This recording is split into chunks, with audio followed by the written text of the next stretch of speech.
এই দেখো বন্ধুরা, সে বৃষ্টি হচ্ছে, সে বৃষ্টি। এই দেখো,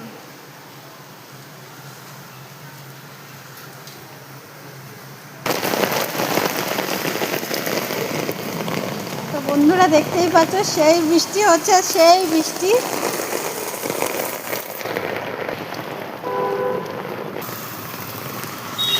তো বন্ধুরা কি বলবো, সেই বৃষ্টি হচ্ছে আর বৃষ্টির মধ্যে ঘুরতে খুব ভালো লাগতেছে।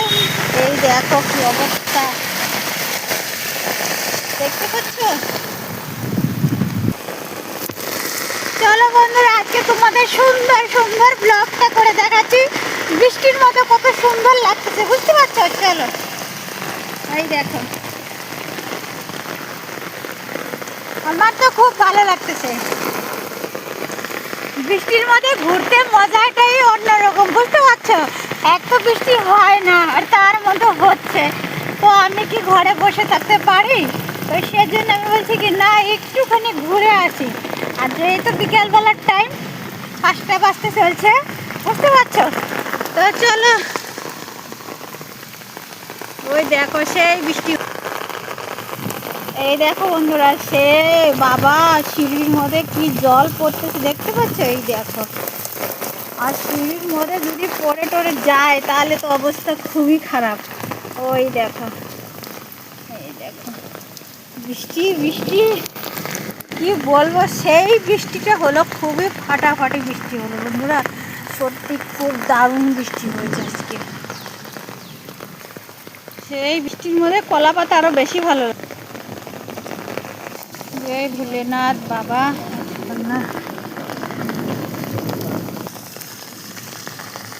সেই সুন্দর লাগতেছে ভগবান।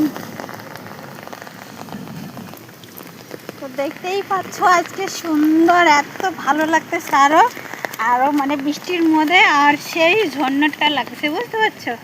এই দেখো। তো বন্ধুরা একটা কথা সবসময় মনে রাখবে, মনে ইচ্ছা থাকলে তুমি যখন তোমার মন যাবে তখনই তোমাকে নিয়ে যাবে। তোমার মন তুমি যেভাবে কাবু করবে সেরকম তোমার মন তোমার ইশারাতে চলবে। এইটাই হলো আমাদের বাস্তব জীবনের মনের ইচ্ছা, বুঝতে পেরেছো? মন যদি বলে কি এদিকে যাব, তা আমি বলছি না, আমি ওদিকে যাব না। মন যদি বলে খারাপ রাস্তা যাব, আমি যদি বলি না আমি যাব না, তাহলে দেখো মন কার দিকে ইশারা করে। তো যাই হোক, এই দেখো আমাদের পাহাড়ের মধ্যে আরও বেশি ভালো লাগে, দেখতে পাচ্ছ? দেখো, তো সব কিছুই কাজ হয়ে গেল, বৃষ্টিটাও হলো, আর খুব সুন্দর, মানে এত সুন্দর, মানে ঠান্ডা ঠান্ডা, আর পাহাড়ের মধ্যে আরও বেশি ভালো লাগলো। আর এই দেখো রোদ্রু রোদ্রু, আবার 2 মিনিটের মধ্যে রোদ্রুর ভাব উঠে গেছে।